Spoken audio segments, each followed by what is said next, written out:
Okay, you have found Plone Deployment Secrets and Tricks. I'm Steve McMahon, and I hope my voice sounds better to you than it sounds to me. Today only, we're going to have a special version of this talk, which is that we're going to do Plone deployment without secrets or tricks. And what I mean by that is that I'm going to be trying to talk about the techniques, the tools that I think are in mainstream use in our community, that you will find easy to deploy, that you can find documentation for using, and that you can go on to IRC and ask questions about. You should be, if you're sitting in this audience, a system administrator or the friend of a system administrator that is thinking about deploying Plone. Ideally, you should be a Linux, BSD, or other Unixy work-alike system administrator, because I don't know a lot about Windows deployment. Some of the concepts will also work on Windows, but the tools I'm going to talk about may or may not be available on Windows. For my part, I'm a system administrator and a person who talks to other system administrators, who picks their brains and asks them questions about what they're doing and what we can do better. This is, let's see, I'm trying to advance my slide. And there we go. This is not going to be an advanced talk. You're not going to be seeing a lot of code online. If you are already a successful system administrator for Plone, you may not be learning new things today. So if you're after something more advanced, I'm going to have to walk over closer to my laptop. Martin is nearby, just across the hall in the disco room, and he is going to be talking about how he got his twins to do his bidding with Scrum methodology and buildout. So feel free to move over, I won't be concerned. Okay, let's talk about the system stack, how we deploy Zope and Plone, and about what it looks like. This is how we look to PHP developers. They're used to thinking of Apache as if it's an operating system. They just dump a bunch of files in one place and it runs, they think. And so when they look over at Plone and they hear reverse proxy, load balancers, they think, oh my, they're horrified, and they run away. On the other hand, of course, this is how PHP developers look to us. That would be an old trash compactor. Real life for both is very different. If you talk to people who do real system administration for the content management systems that are sort of in our ecosystem, Joomla and Plone, you discover that if they're handling real challenges and doing real loads, they're not doing it on $5 a month hosting. They also have learned how to do load balancing and caching and that sort of thing, and they've had a pretty bad experience learning how to do it. This is what we'd like to be like, though. A Leonardo da Vinci invention. We would like to have it very clear how the parts work together so that they run from one to another and we can understand it. Okay, let's talk about the Plone deployment stack now. The first thing is, let's take the absolute simplest case. You probably know that you can simply install Plone, that it has a web server built in, and that if you want to, you can connect that web server to the internet and you can be immediately serving content.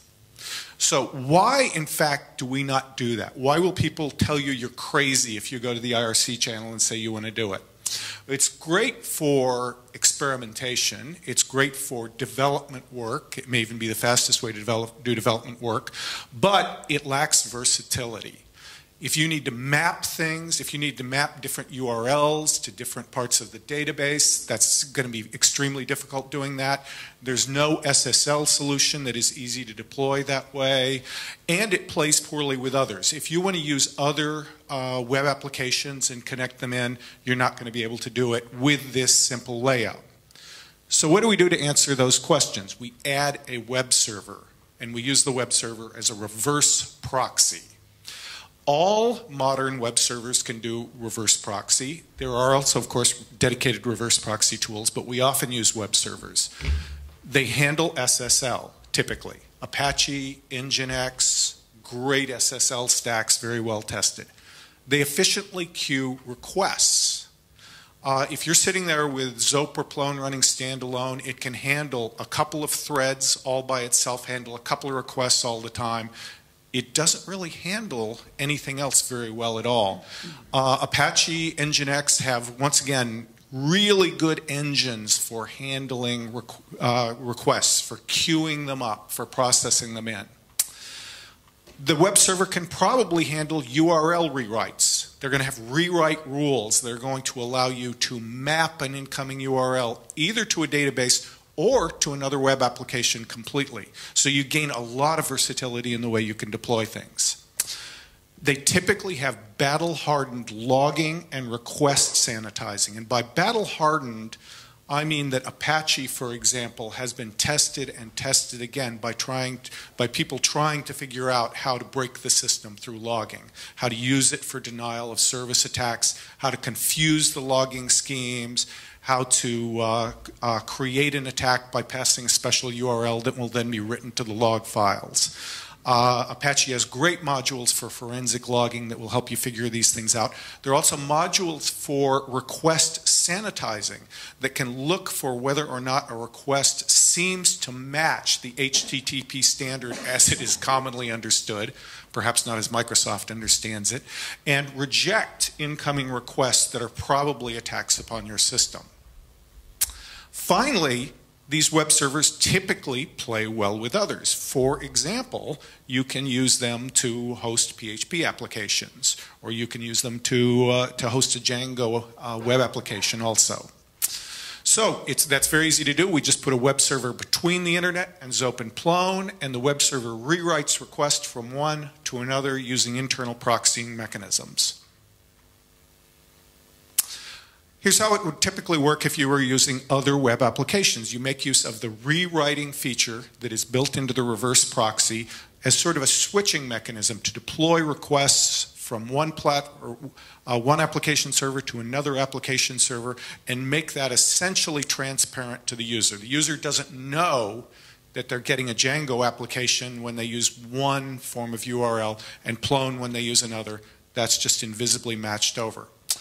We also gain another big advantage in that conceivably, if we need it, and I've seen this come up a lot in university environments, we can build in authentication that will allow us to do single sign-on or handle common authentication through the different applications, because you can use something like Apache's mod auth to actually do your authentication as it passes through. Not everybody needs that, but it's a great way to tie together all sorts of different web applications. Okay, those are the basics. From here on, it is just optimization. That web server gave us the versatility we needed. It gave us SSL. If it works for you at that level, it's fine. Everything else is an optimization. And what do we know about optimization? As Donald Knuth wrote, premature optimization is the root of all evil. I think Python developers, by the way, understand that pretty well. We value clarity of code over cleverness. We're always suspicious when somebody seems to be clipping cycles off of processing at the expense of readability. Now, Donald Knuth's axiom was famously expanded in Budapest by Elizabeth Letty at the keynote lecture in appreciation of Donald Knuth by her slogan, "Nobody laughed at that." What's going on with you folks? Are you still asleep? Okay, Liz said, measure, measure, measure, then act. What that means is, don't optimize early. Don't do optimizations that you don't need. Don't make your stack more complex than it needs to be. First, do some measuring. Try to find the hot points in your system. Try and find what's not working if you're collapsing under load. Measure the before, then experiment. Measure the after. And if it turns out that you didn't get much of an improvement or it wasn't a critical improvement, don't add to the depth of your stack. Keep things simple whenever possible. It'll be more maintainable in the long run. So when you optimize, do it with intent, wanting to accomplish something, not because you've gone on to the IRC channel and they tell you that you won't be a real man if you don't have load balancing and proxy caching. Your testosterone poisoned if you fall for that. Okay, let's talk about the first optimization that you might want to consider in terms of being able to handle more requests, make better use of the processor power of your server, and that is load balancing. As Leonardo da Vinci said, load balancing means always having a cannon ready to fire.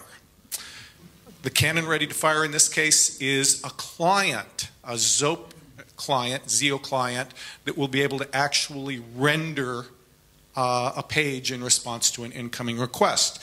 As Leonardo put several cannons into place, we can put together several ZIO clients, ZOP Enterprise Object Clients, ready to handle requests, each one ready to take information from the database and turn it into an HTTP response.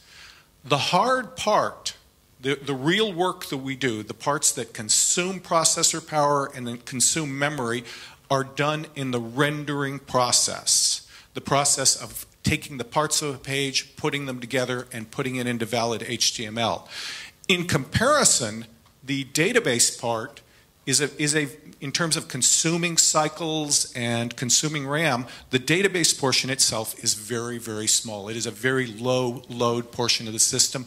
And the load that it responds to, or the load that it creates, is disk load, which is very different from the processor and RAM load that the ZIO clients create.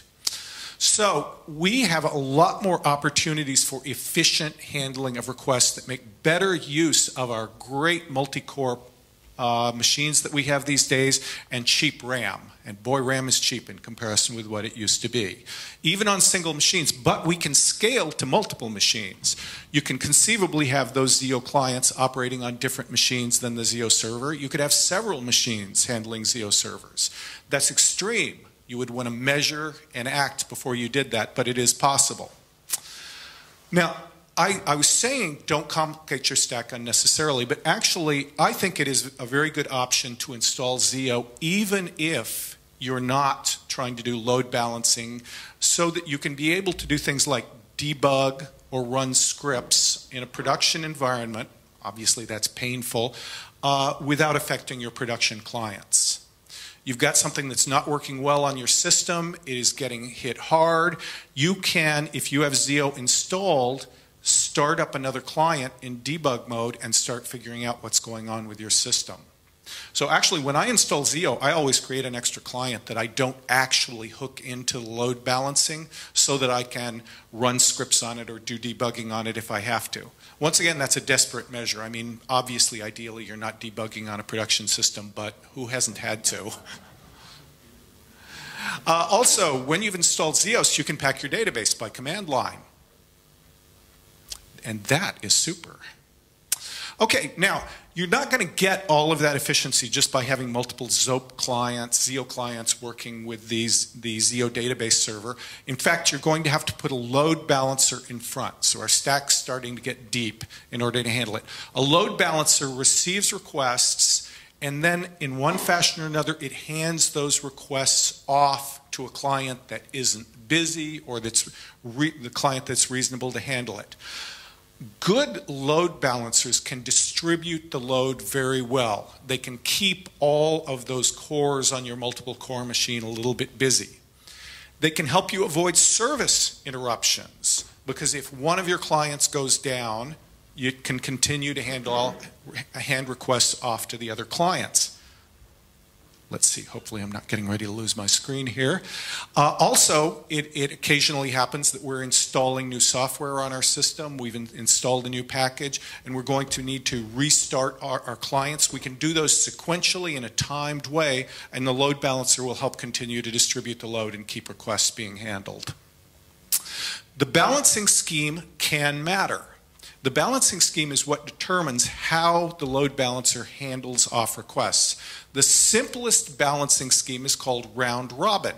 We have a list of ZIO clients, and we simply go from one to the next as we handle our queue of requests. There are, however, other ways of doing balancing. One of them, for example, is to try and route traffic from a single source to a single client so that it helps create sort of sticky sessions.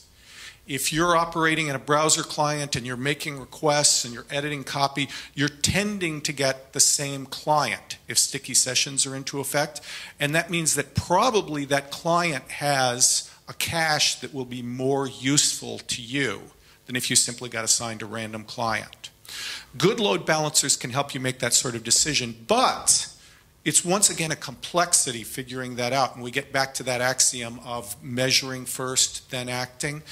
If you're really beginning to get significant load on your system and you're watching it with something that's looking at your server load, you can change your balancing scheme and see how it looks, see how it makes things change, see what it looks like on the next day that you get similar traffic, and see whether or not you've got improvement in terms of keeping your Zio clients continuously busy or keeping responsiveness when people are editing. Okay, let's move on to a completely different kind of optimization, proxy caching. Good caching makes light work. That is John Haywood, who said that in 1546. Often misquoted. Okay, let's look at how we put a server cache into effect. When you're running a web browser and you ask for information, the web browser saves portions of the information onto its disk so that if you ask for that page again, or if you ask for a page that uses similar CSS or JavaScript resources, those are already on the browser. A server-side cache does exactly the same thing except on the server side. One person is asked for a page that had certain JavaScript and CSS clients and images on it. Somebody else, different browser, asks for that page. Well, you don't re-render it in Zope. Instead, you serve it out of the cache on the server, a cache that may be on the file system or may be in memory. And it's going to dramatically speed things up, because what is the very slowest part of our Zope and Plone stack? It's, once again, the rendering of pages. It's the creation of a page from content. Zope is far slower at these things than a good server cache can be, even if it's just working with file system caching, because it's using things that have already been rendered. All the computational work, all the things that use up a lot of RAM have been used up. To do proxy caching, we just insert the proxy cache. And a good example of a proxy cache is Varnish, or God help you, Squid.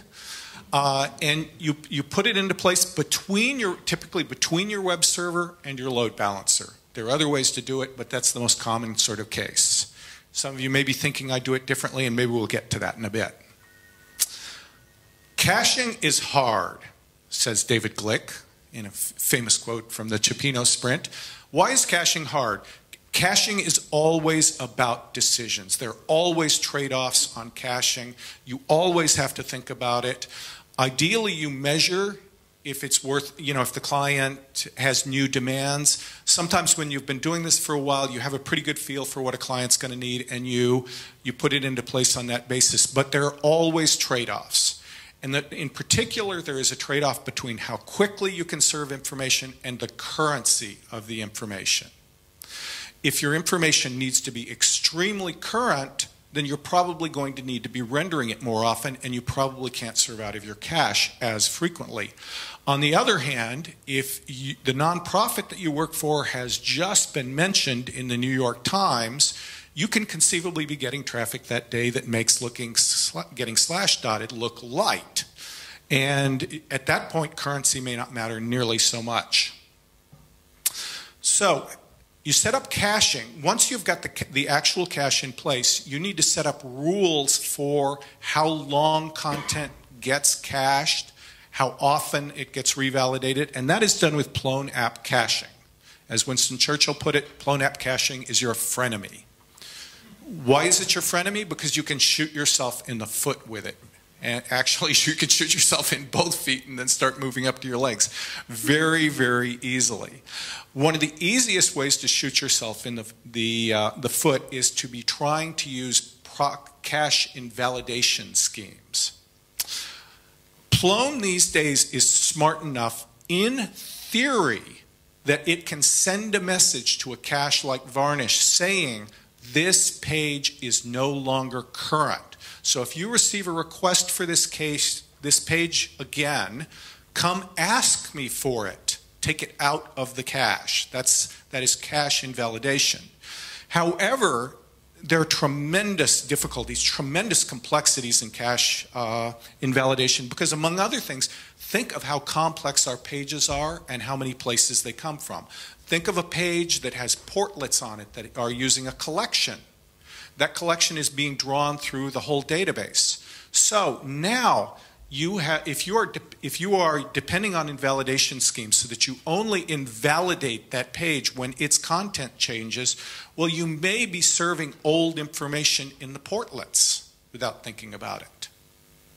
I mean, nearly every change we make in the system multiplies through the system.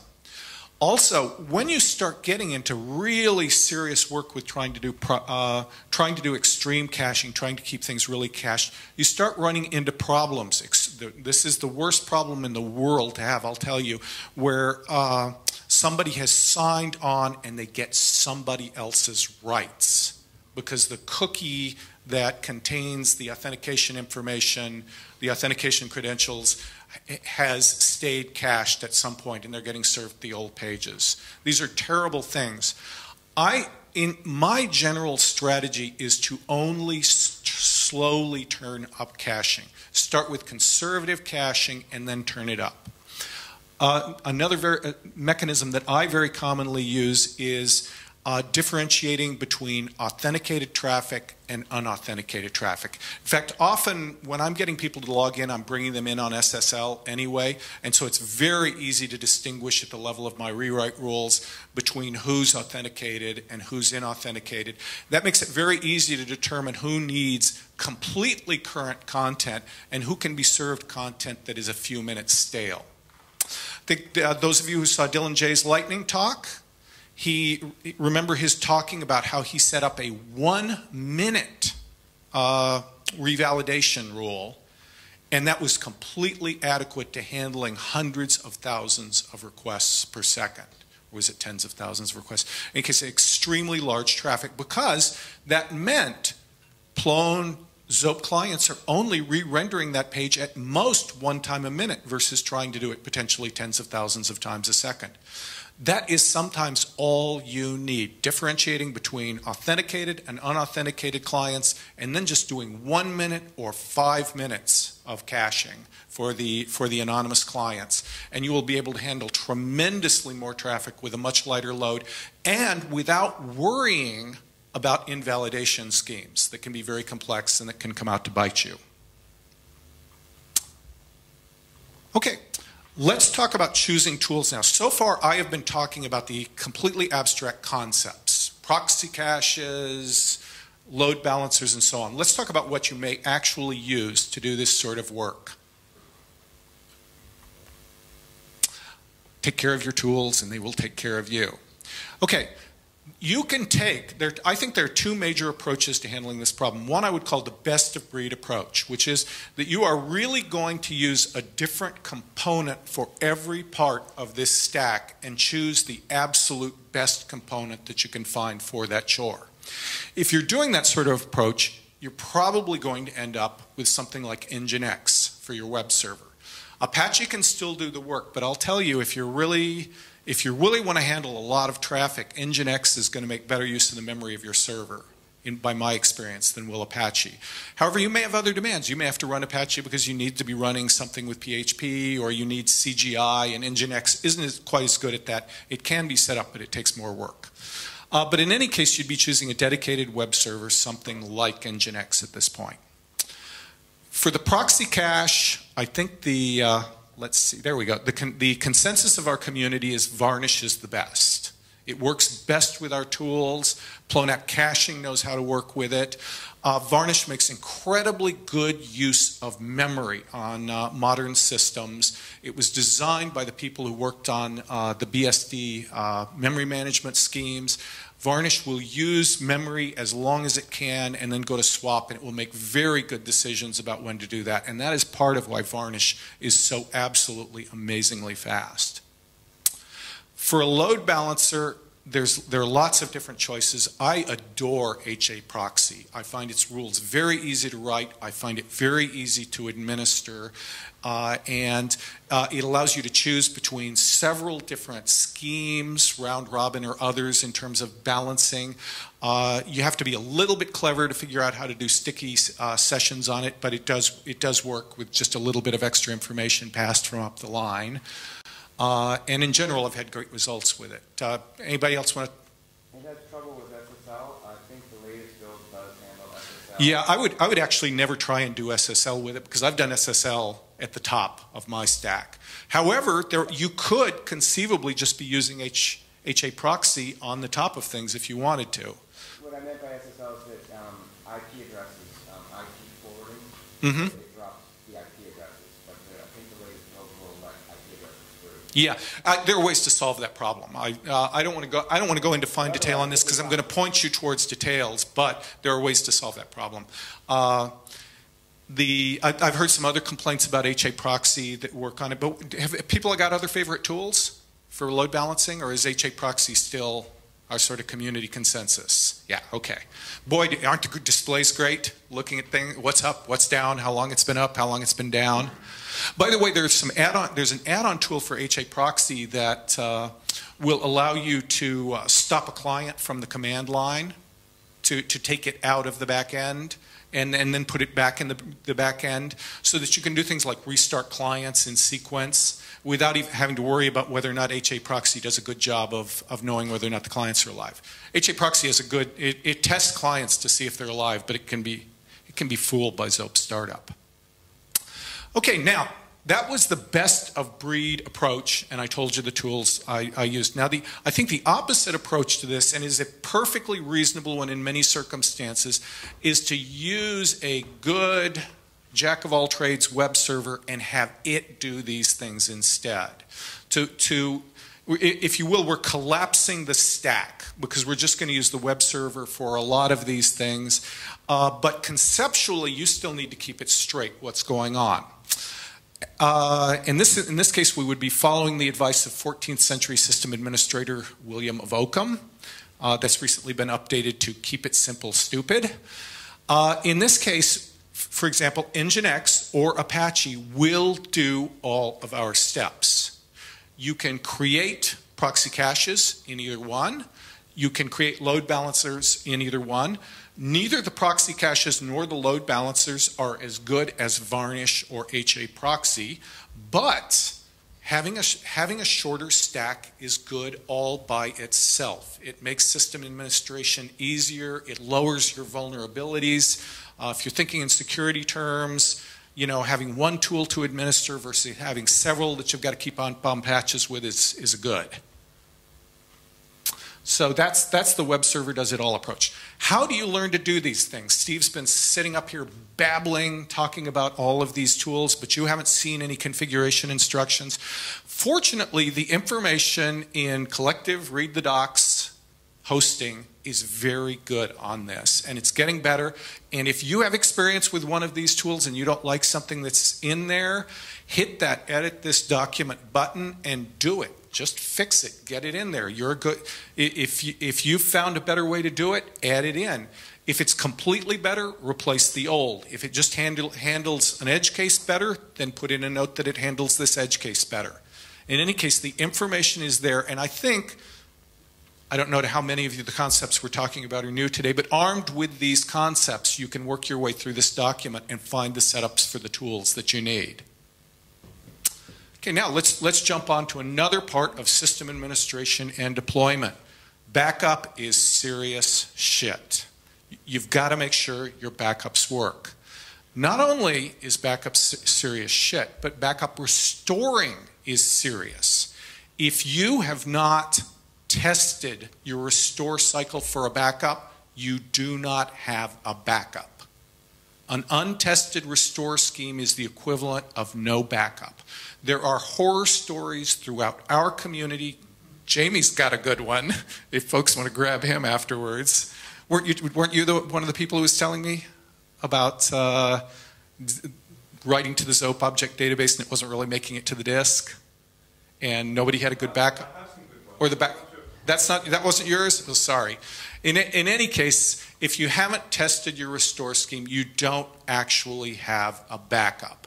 And I can tell you my experience goes back to that, where to 20 years ago, finding a client for newspaper software that I was working on, where they had been ignoring messages in their tape backup for 2 years, and then the software, and then they got some database corruption, and we had no good backups.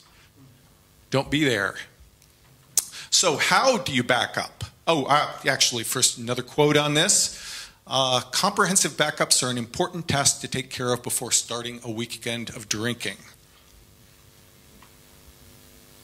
Of course, lack of comprehensive backups can also lead to a weekend of drinking and tears. And this was David Glick in IRC cautioning Matthew Wilkes before he went out for a weekend of drinking. Okay, how do we do backup? We use basically the cycle that I think most people are using is you use a backup mechanism to create a valid copy on the same disk of your database, and then you rsync it to another system. Rsync is a utility that will incrementally track a set of changes from one system to another. How do you get the original backup, the one that's done on disk, usually on the same disk, although you could write it to network storage? Recipe, collective recipe backup will give you a set of backup commands that will create those copies for you. They'll make a valid copy of the database done as sort of a snapshot in which the blobs will match up with the database and there won't be any irregularities in the database. People got other schemes than rsync that they use? Probably, but FTP? You could do it. Rsync's better. I'm working on building XCP ability into collective backup. Mm-hmm. That would be fine. Collective recipe backup actually uses rsync itself under the cover inside the blob system. It's a little scary, but creates hard links if anybody's ever looked into it. Frightening stuff, but it works. Okay. Moving on from backup to log files. As Eric Steele has famously said during the missing 18 minutes, rotate your logs or your server will die. You've installed SOAP, you've installed Plone, it's writing out log files. Those log files will eventually fill your hard drive. Florian. Move the rotated log as well. Yes. Fill up your hard drive as well. Yes. So you, by the way, we have an... Yep, we have I think we're going to be moving into a new version of the Zio recipe that will actually do log rotation itself for the client logs. But every one of your Zio clients is creating 2 logs, an event log and the ZT log, which is just a list of incoming requests. You can actually turn down the detail on the ZT log. And that's fine if you're keeping your incoming request log somewhere else. But in any case, they will eventually fill the drive. And that's not taken care of for you automatically by any of our installation techniques.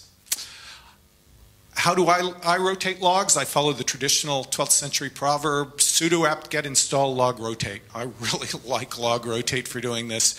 There are all sorts of other mechanisms though, new syslog, all sorts of others can do it. Let me just show you, this is one of what my log rotate rules and what it's looking like.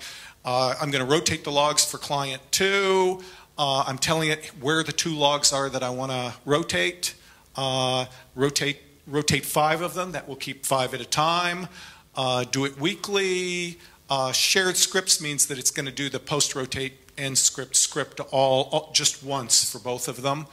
And then, and I think this may be very poorly documented, if you send a user2 signal to Zope, it will close and reopen the log files.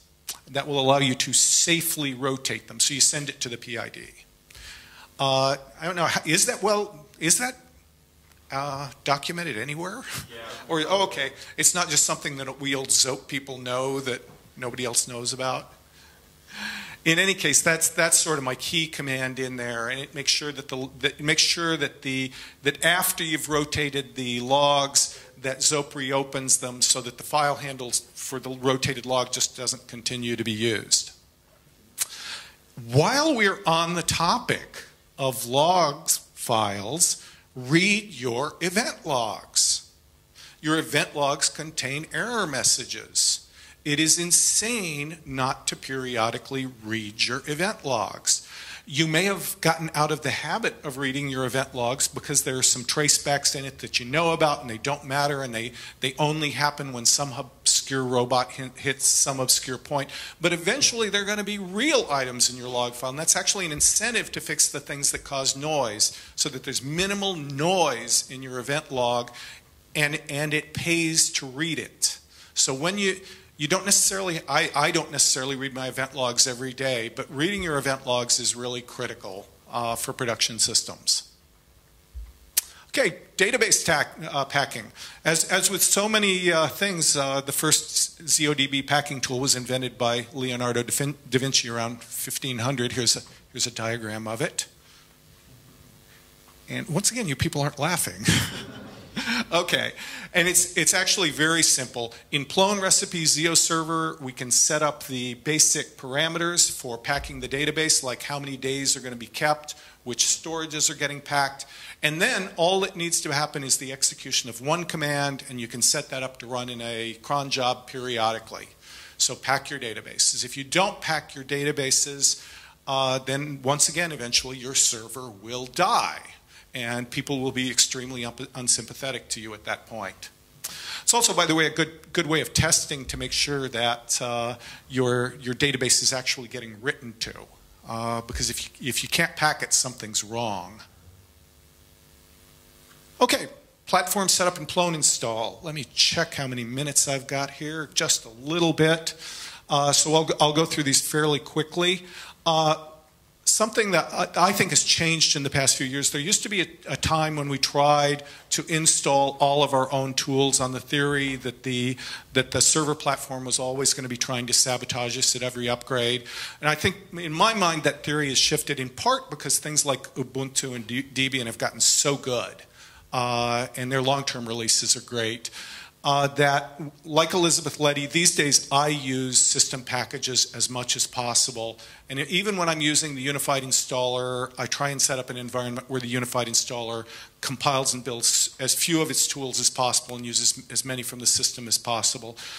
The reason for that is that I want my routine security updates applied by the server platform to fix things like the zip library, the read line library, the JPEG library, libxml2 and libxslt. All of those have had security vulnerabilities. You don't want to wait till the next time you install ZOP to fix those security vulnerabilities. And by the way, that means you learn to use virtual environment with Python, or have the unified installer do it for you so that you don't contaminate your system Python with the horrible things that you're doing. I think one of the least used features of the unified installer, but one that fits this as advice, is you tell it the Python to use on the command line when you're running the installation, and then it will actually check that Python to see if it meets minimum requirements. If it doesn't meet the requirements, it will tell you. If it does meet the requirements, it will proceed. This doesn't really fit with the talk necessarily, but another little known feature. How many of you knew that you could say clients equal on his... There we go, on the install command line when you're doing a ZO install, and it will install that number of clients for you right ahead of time. It's a big work saver. Okay, finally, last bit of advice for today, never run buildout as root. Always create special users for your ZOP and Plone installs. Run buildout under the identifications of those users. If you're using the unified installer to install and you're installing as root, it actually creates a user and then it drops privileges to that user before it runs build out or before it does much of the rest of the process. Why do you not want to run build out as root? Because build out, using setup tools, executes setup py in every one of the packages that it loads. If there is hostile code coming from an unverified source, they are going to own your server. And you're giving them that opportunity. In fact, you probably can't prove that they don't own your server if you've ever run build out as root. So you avoid it, just use sudo. Change to that user.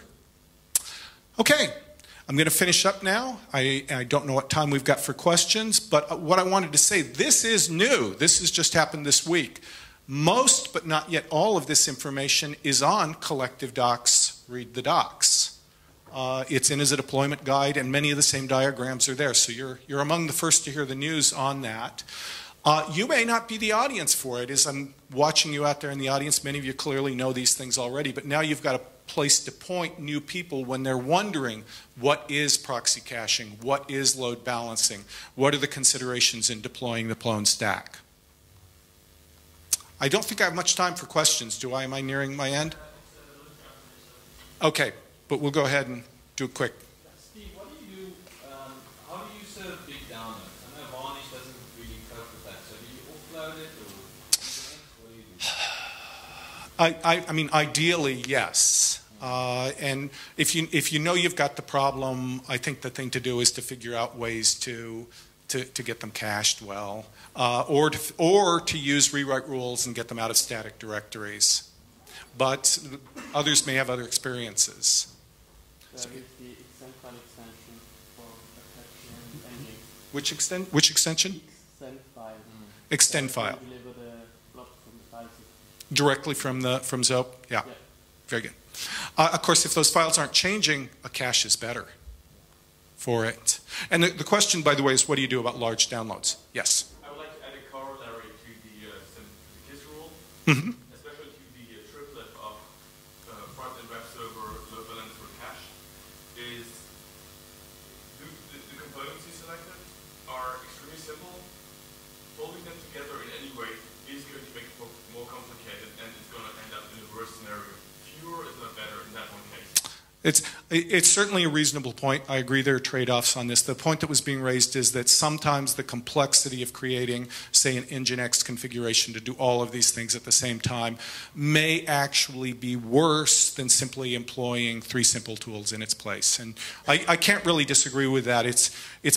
For me, it's partly a preference of in some cases, I just want to have a smaller stack because I don't want to have as many tools installed on a system. But there are trade-offs, yes.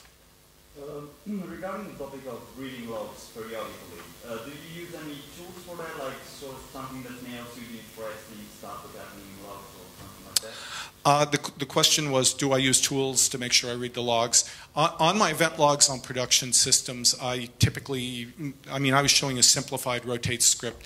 I have a little one-line command to actually mail the event log to me, and I read it as part of my typical logs. Ideally, I've gotten things down so that there are no error messages in the course of a typical week, and this is the thing about log files, you stop reading them if they're noisy. You've got to get your log file to not have noise in it so that you'll actually pay attention to it, and it's worth checking every week when you rotate your logs. Yes? There's mailing log. It's already installed. You can add a quick line to yourself. Excellent. Mails you Mailing log will Sentry handle uncaptured exceptions, find great tools, and those still add up, they basically add up to keep track of your errors, reduce the noise that's in your event log so that your errors are actually meaningful and you know that you need to do something about it when you see them. I think we had one in the back there. Yesterday, Roland mentioned that in the log table was making a big difference regarding performance. So maybe should be mentioned the documentation, because that people don't always fully label info. Yes. Well, how would we deal with that? Do that. Yes. Thank you. Very good. And for that matter, let me just say, I think we're running out of time here, so anybody who wants to just talk or go on to it. I knew when I put this talk on the conference schedule that many of you would know these things ahead of time. Part of what I'm trying to do is to form a common language that we can talk about them with and get a common set of illustrations in one point. But as you saw from some of the questions coming up, my answers are not definitive. There are trade-offs on many of these things. Please go to the hosting sources and the deployment sources that I show you and add to them. Remember that the deployment guide is intended to orient new people, so don't add complex information there. put the complex information into the hosting documents, and maybe put just a little one-line hint to it in the deployment guide for if you have this situation. So we can all continue to work on this. Liz was calling in the last talk for getting the developer experience better. We've really got the same problem on integration. We need to make things easy for the early integrators, make our concepts better understood. So let's do it. So thank you all very much. Anybody that wants to talk, come on up.